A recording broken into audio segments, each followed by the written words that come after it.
नमस्कार, दिन भर की बड़ी खबरों में आपका स्वागत है। मैं हूं आंचल। आज इस बुलेटिन में बात होगी सीजेपी के एक और बड़े आंदोलन की। जंतर मंतर पर आंदोलन पर एमनेस्टी की रिपोर्ट में हुए बड़े खुलासे की। देखेंगे ट्रंप के करीबी ने कैसे बढ़ाई मोदी की मुश्किलें। दक्षिण में बीजेपी को लगा क्या झटका। जानेंगे क्या बिहार में एक बार फिर करवट लेने वाली है सियासत। और बुलेटिन के आखिर में देखेंगे जाने माने कार्टूनिस्ट इरफान की किस खबर पर पड़ी तिरछी नजर। लेकिन दिन भर की तमाम बड़ी खबरों से पहले एक नजर आज की सुर्खियों पर। मणिपुर में फिर भड़की हिंसा। सेनापति जिले में गोलीबारी में सीआरपीएफ जवान घायल, कई घर जलाए गए, स्थानीय लोगों ने सड़कें की जाम। मुंबई में मराठी भाषा अनिवार्य किए जाने के विरोध में चक्का जाम, गैर मराठी भाषी ऑटो रिक्शा चालकों ने खोला मोर्चा। एमएनएस नेता दिनेश साल्वी ने की कानून व्यवस्था बनाए रखने की अपील। मोदी सरकार में केंद्रीय मंत्रियों के बंगले पर रखरखाव का खर्च 3 गुना बढ़ा, 92 करोड़ तक पहुंचा बिल। कांग्रेस ने कहा आपकी गाड़ी कमाई से टैक्स वसूल कर राजाओं वाली जिंदगी जी रहे हैं मोदी और उनके मंत्री। जेपीएससी परीक्षा विवाद पर सुप्रीम कोर्ट में हुई सुनवाई, याचिकाकर्ता ने की है सीबीआई जांच की मांग। कोर्ट ने केंद्र और झारखंड सरकार को जारी किया नोटिस। और लाल निशान पर बंद हुआ शेयर बाजार, 171 अंकों की गिरावट के साथ 77,369 पर बंद हुआ सेंसेक्स, जबकि 32 अंकों की गिरावट के साथ 24,219 पर बंद हुआ निफ्टी। ये तो थी सुर्खियां। अब बात आज की सबसे बड़ी खबर की। कॉकरोच जनता पार्टी का स्कूल ठीक करो अभियान बहुत तेज होता नजर आ रहा है, जिससे मोदी सरकार और बीजेपी की मुश्किलें बढ़ी हुई हैं। इस बीच सीजेपी ने एक बैठक बुलाई। वहीं सीजेपी फाउंडर अभिजीत दिपके ने सभी राज्यों के शिक्षा मंत्रियों को खत लिखकर बड़ी मांगे सामने रखी हैं। सीजेपी ने देश में एक बार फिर बड़े आंदोलन की चेतावनी भी दी है, जिससे सरकार की धड़कनें बढ़ गई हैं। तो क्या है पूरी खबर, देखिए इस रिपोर्ट में। कॉकरोच जनता पार्टी एक बार फिर मोदी सरकार के खिलाफ बड़ा आंदोलन करने जा रही है। सीजेपी ने नई दिल्ली से एक देशव्यापी आंदोलन का ऐलान कर दिया है, यानी देश में एक बार फिर जंतर मंतर आंदोलन की तैयारी शुरू हो गई है। सीजेपी का आरोप है कि मोदी सरकार ने 25 जुलाई को युवाओं से किए गए वादों को पूरा नहीं किया, जबकि उन वादों के बाद ही युवाओं ने अपना देशव्यापी विरोध प्रदर्शन वापस लिया था। आपको याद होगा कि तीसरे दौर की बातचीत में सरकार ने सीजेपी के प्रतिनिधियों से 3 वादे किए थे। पहला, प्रदर्शनकारियों के खिलाफ दर्ज एफआईआर वापस लिए जाएंगे। दूसरा, पेपर लीक की वजह से जान देने वालों के परिजनों को उचित मुआवजा दिया जाएगा। और तीसरा, शिक्षा मंत्री धर्मेंद्र प्रधान का इस्तीफा होगा। इसमें शिक्षा मंत्री का इस्तीफा तो पहले ही हो गया था, लेकिन बाकी 2 मांगे जिन्हें पूरा करने का भरोसा सरकार ने दिया था, उसके बाद ही जंतर मंतर पर युवाओं का प्रोटेस्ट खत्म हुआ था। लेकिन आज भी सरकार उन मांगों को पूरा नहीं कर पाई है, बल्कि प्रदर्शनकारियों को अब जिस तरह टारगेट किया जा रहा है, उसे लेकर युवाओं में सरकार के खिलाफ नाराजगी बढ़ती जा रही है। और अब सीजेपी ने भी साफ कर दिया है कि सरकार के खिलाफ एक बार फिर आंदोलन होगा। सीजेपी की राष्ट्रीय कार्य समिति की बैठक में यह फैसला किया गया। मिली जानकारी के मुताबिक 5 सितंबर को होने वाला ये शांतिपूर्ण मार्च इंडिया गेट से शुरू होकर नई दिल्ली पुलिस मुख्यालय की तरफ जाएगा। इस मार्च का नेतृत्व नीट परीक्षा से जुड़े मामलों में जान गंवाने वाले छात्रों और पुलिस की बर्बरता के शिकार लोगों के परिवार वाले करेंगे। इसमें देश भर से छात्रों, युवा संगठनों और युवा नागरिकों के शामिल होने की उम्मीद है। अब जिस तरह सीजेपी एक और देशव्यापी मोर्चा खोलने की तैयारी में है, उससे मोदी सरकार की मुश्किलें बढ़नी तय मानी जा रही हैं। पिछली बार जब आंदोलन हुआ था तो शिक्षा मंत्री को इस्तीफा देना पड़ा था। ऐसे में सवाल ये उठ रहे हैं कि इस बार किसका नंबर है। इस बीच सीजेपी फाउंडर अभिजीत दिपके ने सरकार के रवैये को लेकर चेतावनी भी दी है। उन्होंने कहा कि सरकार को अपने अधिकारों के लिए लड़ने वाले लोगों के खिलाफ कानून का गलत इस्तेमाल बंद करना चाहिए। उन्होंने नोएडा के मजदूरों के साथ जो किया, वही अब वे छात्रों के साथ करने की कोशिश कर रहे हैं। इसे अब और बर्दाश्त नहीं किया जाएगा। एक तरफ दिपके प्रदर्शनकारी छात्रों के साथ खड़े हैं, वहीं दूसरी तरफ उनका स्कूल ठीक करो अभियान भी जारी है, ताकि स्कूली शिक्षा को भी बेहतर बनाया जा सके। सीजेपी के इस अभियान ने देश में तहलका मचाया हुआ है। एक के बाद एक राज्यों में सरकारी स्कूलों की खस्ता हालत की पोल खुलती जा रही है। और अब दिपके ने सभी राज्यों के शिक्षा मंत्रियों को खत लिखकर 6 बड़ी मांगे रखी हैं, जिनमें उन्होंने सवाल किया कि पिछले 5 सालों में राज्य के कितने सरकारी स्कूलों का नवीनीकरण किया गया और कितनों को तुरंत मरम्मत की जरूरत है। राज्य में शिक्षकों के कुल कितने पद स्वीकृत हैं और उनमें से कितने भरे हुए हैं और कितनी सीटें खाली पड़ी हैं। बीते 5 सालों में सरकारी स्कूलों के लिए कितना बजट आवंटित किया गया और उसमें असल में कितना पैसा खर्च हुआ। हर बच्चे तक गुणवत्तापूर्ण शिक्षा पहुंचाने के लिए राज्य में और कितने नए सरकारी स्कूलों की जरूरत है? पढ़ाई के अलावा सरकारी स्कूलों के शिक्षकों को कौन कौन सी नॉन टीचिंग जिम्मेदारियां सौंपी जा रही हैं? कितने स्कूलों में कंप्यूटर, चालू शौचालय और खेलकूद के सही सामान उपलब्ध है? सीजेपी का यह अभियान पहले ही बीजेपी सरकारों के गले की फांस बना हुआ है और अब वो एक बार फिर दिल्ली में आंदोलन करने जा रही है। ऐसे में देखना यह होगा कि इस बार सरकार का रुख क्या होता है। एक बार फिर मोदी सरकार के खिलाफ बड़ा आंदोलन शुरू होने वाला है, जिसके चलते उसकी परेशानी बढ़ने लगी है। इस बीच छात्रों पर दिल्ली पुलिस की कार्रवाई पर भी बड़े खुलासे हो रहे हैं। सुप्रीम कोर्ट ने भी इस मामले में बड़ा फैसला लिया है। तो क्या है ये पूरी खबर, जानने के लिए देखिए ये रिपोर्ट। 20 जुलाई को संसद कूच के दौरान छात्रों पर लाठियां भांजी गई, पैलेट गन चलाई गई थी, जिस पर विपक्ष गृह मंत्री अमित शाह से लगातार सवाल कर रहा है, लेकिन जवाब देना तो दूर, शाह ये मानने को ही तैयार नहीं है कि पैलेट गन चलाई भी गई है। वहीं अब एमनेस्टी इंटरनेशनल की रिपोर्ट सामने आई है, जिसमें कई बड़े खुलासे हुए हैं। 24 अगस्त को जारी रिपोर्ट में बताया गया कि 20 जुलाई को दिल्ली में हुए चलो संसद मार्च के दौरान पुलिस और सुरक्षा बलों ने प्रदर्शनकारियों के खिलाफ पैलेट फायरिंग, शॉटगन, आंसू गैस, लाठियों और इलेक्ट्रिक शॉक उपकरणों का इस्तेमाल किया। उपलब्ध वीडियो, तस्वीरों और प्रत्यक्षदर्शियों के बयानों की जांच से पुलिस कार्रवाई में जरूरत से ज्यादा और गैर कानूनी बल प्रयोग के संकेत मिलते हैं। एमनेस्टी इंटरनेशनल के एविडेंस लैब ने दिल्ली में 20 जुलाई को बनाए गए 17 वीडियो की पुष्टि की। जांच में दिल्ली पुलिस के अलावा आरएएफ, सीआरपीएफ के जवानों की भी पहचान की गई। एमनेस्टी ने 8 ऐसे वीडियो सत्यापित किए हैं जिनमें दिल्ली पुलिस और आरएएफ के जवान शांतिपूर्ण प्रदर्शनकारियों पर लाठियां बरसाते दिखाई देते हैं। संगठन के मुताबिक कुछ वीडियो में सादे कपड़ों में मौजूद लोग प्रदर्शनकारियों को पीटते दिखाई देते हैं।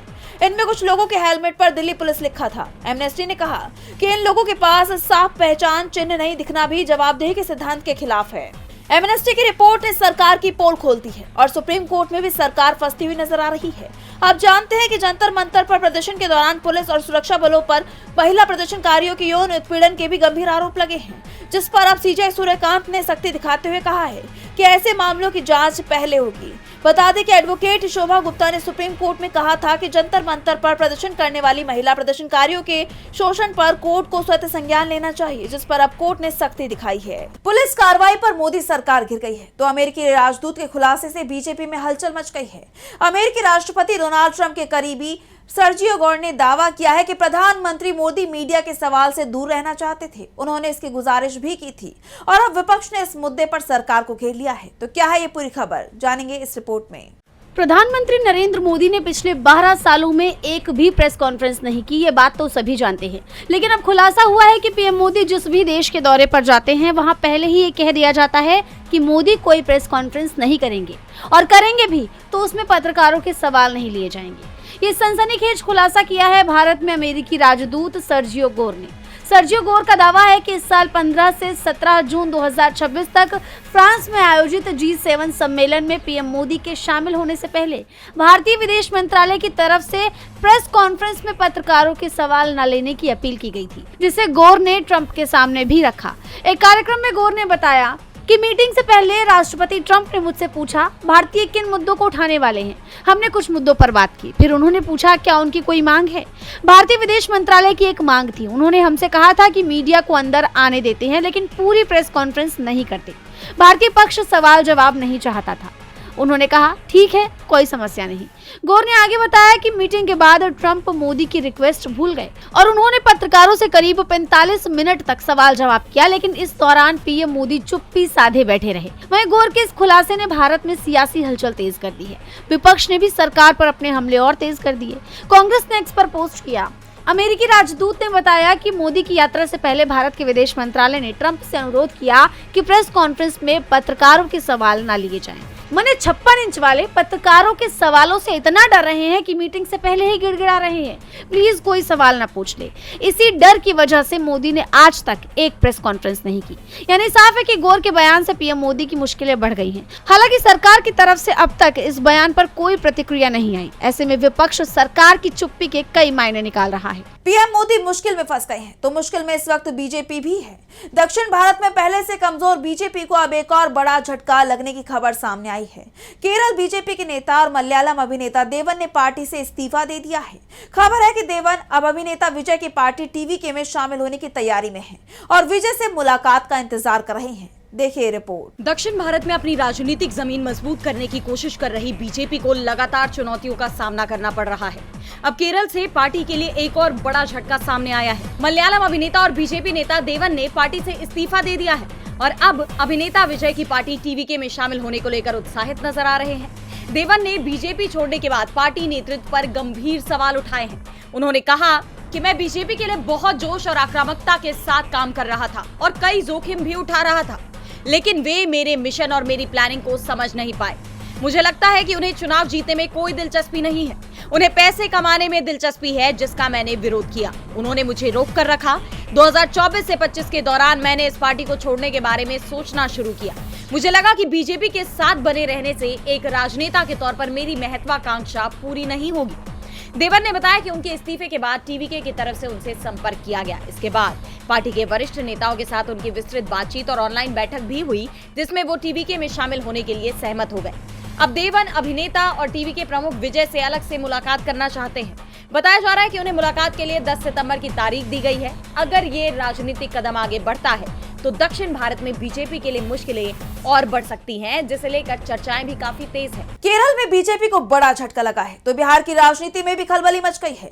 बिहार में एक बार फिर मुख्यमंत्री की कुर्सी को लेकर घमासान तेज हो गया है। सवाल उठ रहे हैं कि नीतीश कुमार की राजनीतिक विरासत पर आखिर किसका हक होगा, जिस पर आरएलएम प्रमुख उपेंद्र कुशवाहा ने एक ऐसा बयान दिया है जिस पर जेडीयू आग बबूला हो गई है। तो क्या है ये पूरी खबर, जानेंगे इस रिपोर्ट में। बिहार की सियासत में एक बार फिर मुख्यमंत्री की कुर्सी और नीतीश कुमार की राजनीतिक विरासत को लेकर घमासान तेज हो गया है। एनडीए में सब कुछ सामान्य होने के दावे के बीच नेताओं के बयान नए सवाल खड़े कर रहे हैं। दरअसल आरएलएम प्रमुख उपेंद्र कुशवाहा ने राजगीर में आयोजित एक कार्यक्रम में नीतीश कुमार की राजनीतिक विरासत को आगे बढ़ाने की इच्छा जताई। कुशवाहा ने नीतीश कुमार के लंबे राजनीतिक सफर की तारीफ करते हुए कहा कि उनकी पार्टी इस विरासत को संभालने के लिए तैयार है। लेकिन कुशवाहा के इस बयान के बाद जेडीयू ने तुरंत मोर्चा संभाल लिया। बिहार सरकार में मंत्री और जेडीयू नेता मदन सहनी ने इसे उपेंद्र कुशवाहा की व्यक्तिगत इच्छा बताया। उन्होंने साफ कहा कि जेडीयू के अंदर ये स्पष्ट है कि नीतीश कुमार की राजनीतिक विरासत को आगे बढ़ाने की क्षमता निशांत कुमार में है। पार्टी के कार्यकारी अध्यक्ष संजय झा, विजय चौधरी समेत तमाम वरिष्ठ नेता और कार्यकर्ता इस दिशा में अपना रुख स्पष्ट कर चुके हैं। एनडीए में मची इस खलबली को लेकर आरजेडी विधायक भाई वीरेंद्र ने भी तंज कसा। उन्होंने कहा, दुर्भाग्य होगा तभी कोई इस तरह का मुख्यमंत्री बनेगा। अब किसी के बेटा होने से कोई मुख्यमंत्री नहीं बनता है, काबिलियत चाहिए। क्या लग रहा है? तो वहीं उपेंद्र कुशवाहा ने विवाद बढ़ने के बाद सफाई दी कि उनके बयान को तोड़ मरोड़ कर पेश किया गया। उन्होंने कहा कि हर दल की अपनी विचारधारा और कार्यशैली होती है और इसका मतलब जेडीयू से किसी तरह का टकराव नहीं है। कुशवाहा ने एनडीए के साथ मजबूती से बने रहने की बात भी दोहराई।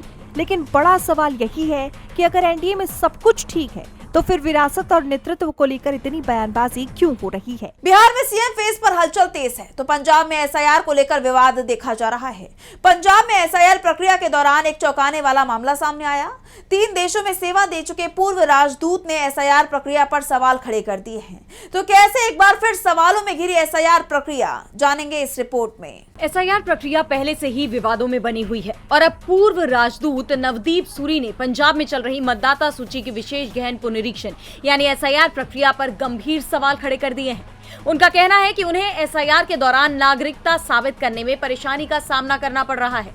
नवदीप सूरी ने इसकी जानकारी एक्स पर पोस्ट कर दी। पूर्व राजदूत नवदीप सूरी ने एसआईआर के दौरान नागरिकता साबित करने की प्रक्रिया को लेकर चिंता जाहिर की। उन्होंने सवाल उठाया कि अगर एक पूर्व राजदूत को ही इस प्रक्रिया में दिक्कतों का सामना करना पड़ रहा है तो आम नागरिकों की क्या हालत होगी। उन्होंने बताया कि 2003 की मतदाता सूची में उनकी डिटेल्स में कुछ गड़बड़ियां पाए जाने के बाद चुनाव आयोग ने उन्हें नोटिस जारी कर दिया और दस्तावेज पेश करने को कहा। सूरी ने एक्स पर लिखा कि मेरे पास वोटर आईडी और आधार कार्ड के अलावा भी दूसरे दस्तावेज हैं, लेकिन मैं ये पूछने से खुद को नहीं रोक सकता कि अगर 3 देशों में भारत का प्रतिनिधित्व करने के बाद भी मुझे अपनी नागरिकता साबित करने में परेशानी हो रही है तो आम नागरिकों का क्या होगा। शायद यही ईज ऑफ लिविंग है। इतना ही नहीं, उन्होंने बीएलओ के साथ जो बातचीत हुई उसका ब्यौरा भी शेयर किया और बताया कि मैंने बीएलओ से बात की। उन्होंने कहा कि मुझे ऐसे दस्तावेज लेकर आना होगा जिनसे ये साबित हो कि मैं भारतीय नागरिक हूँ। बता दें कि पूर्व राजदूत नवदीप सूरी ऑस्ट्रेलिया में भारत के हाई कमिश्नर और यूएई और मिस्र में राजदूत के तौर पर काम कर चुके हैं। यानी 3 देशों में सेवा दे चुके पूर्व राजदूत को अब अपनी नागरिकता साबित करनी पड़ रही है, जिसमें उन्हें कई परेशानियों का सामना भी करना पड़ रहा है। तो फिर आम लोगों को किन किन दिक्कतों से गुजरना पड़ रहा होगा, शायद इसका अंदाजा भी न लगाया जा सके। लेकिन अब पूर्व राजदूत के इस बयान ने इस प्रक्रिया को एक बार फिर सवालों के घेरे में लाकर रख दिया है। एसआईआर को लेकर सवाल उठ रहे हैं तो सवाल सरकार की नीतियों को लेकर भी बने हुए हैं। मोदी सरकार की नीतियों को लेकर युवा पहले से ही नाराज हैं। इस बीच आई नीति आयोग की एक रिपोर्ट ने सरकार पर उठते सवालों को और मजबूत कर दिया है। तो क्या है ये पूरी खबर, जानने के लिए देखिए ये रिपोर्ट। मोदी सरकार की नीतियों को लेकर विपक्ष लगातार सवाल उठा रहा है। देश में बेरोजगारी की बढ़ती समस्या, बढ़ता भ्रष्टाचार, इन सब के बीच बार बार हो रहे पेपर लीक को लेकर विपक्ष ने बार बार सरकार को घेरा है और अब देश का युवा भी सरकार से नाराज है, जिसे लेकर पहले ही मोदी सरकार मुश्किलों से घिरी हुई है। इस बीच आई नीति आयोग की एक रिपोर्ट सरकार की परेशानी और बढ़ाती नजर आ रही है। दरअसल इस रिपोर्ट में देश के कितने युवा बेरोजगार हैं और कितने युवा कुछ भी नहीं कर रहे, इनके आंकड़े पेश किए गए हैं। जो तस्वीर निकलकर सामने आई है वो बेहद चौंकाने वाली है। नीति आयोग की री इमेजिनिंग स्किलिंग फॉर विकसित भारत 2047 रिपोर्ट के मुताबिक भारत में 65.4 करोड़ यानी कुल 145 करोड़ की 45.1% आबादी मजदूरी करती है। इनमें 8.4% लेबर फोर्स अपना काम करने वाले यानी कि सेल्फ एम्प्लॉयड लोग हैं। वहीं 21.7% लोगों के पास रेगुलर सैलरी वाली नौकरी है, जबकि 19.8% लोग दिहाड़ी मजदूरी का काम करते हैं। इसके अलावा 79.6 करोड़ यानी 54.9% लोग मजदूर वर्ग से बाहर हैं।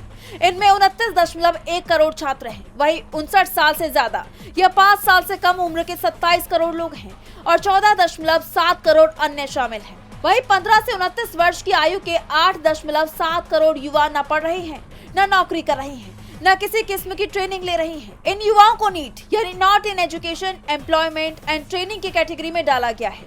इस रिपोर्ट ने सरकार के सभी दावों की पोल खोलकर रख दी है और अब इसे लेकर विपक्ष भी हमलावर है। कांग्रेस अध्यक्ष मल्लिकार्जुन खड़गे ने मोदी सरकार पर सवालों की बौछार कर दी है। उन्होंने सरकार से 3 सवाल पूछे हैं। ग्रेजुएशन के बाद नौकरियां कहाँ हैं? हर साल 2 करोड़ नौकरियों के वादे का क्या हुआ?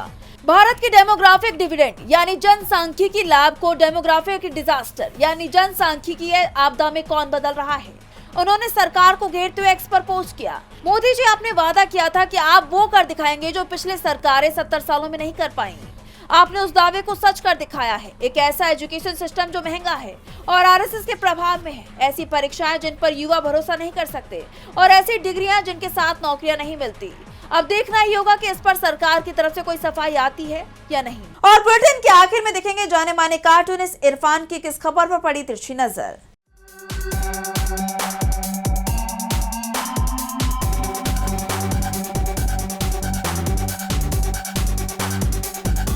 मोदी है तो मुमकिन है, ये तो सुना ही है, लेकिन अब एक ऐसी चीज़ मुमकिन होने जा रही है जो आपने नहीं सुनी होगी कि स्पेस के अंदर भी अब दवाइयाँ बनेंगी। यानी कि स्पेस का प्राइवेटाइजेशन हो गया है, अब वहाँ पर दवाइयाँ बनाई जाएंगी। हम तो इस पर यही कहेंगे कि जंगल में मोर नाचा किसने देखा, क्योंकि यहाँ पर तो तफ्तीश हो जाती है।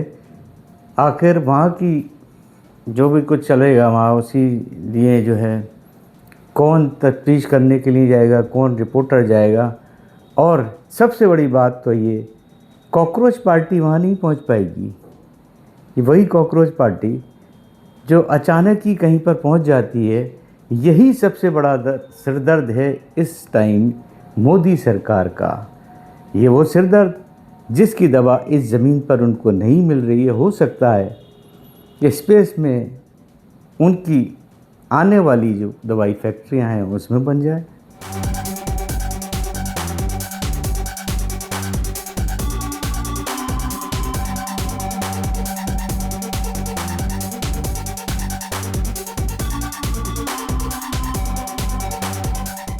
बहुत बहुत शुक्रिया इरफान जी। तो आज इस बुलेटिन में इतना ही। आप देखते रहिए टीवी लाइव। नमस्कार।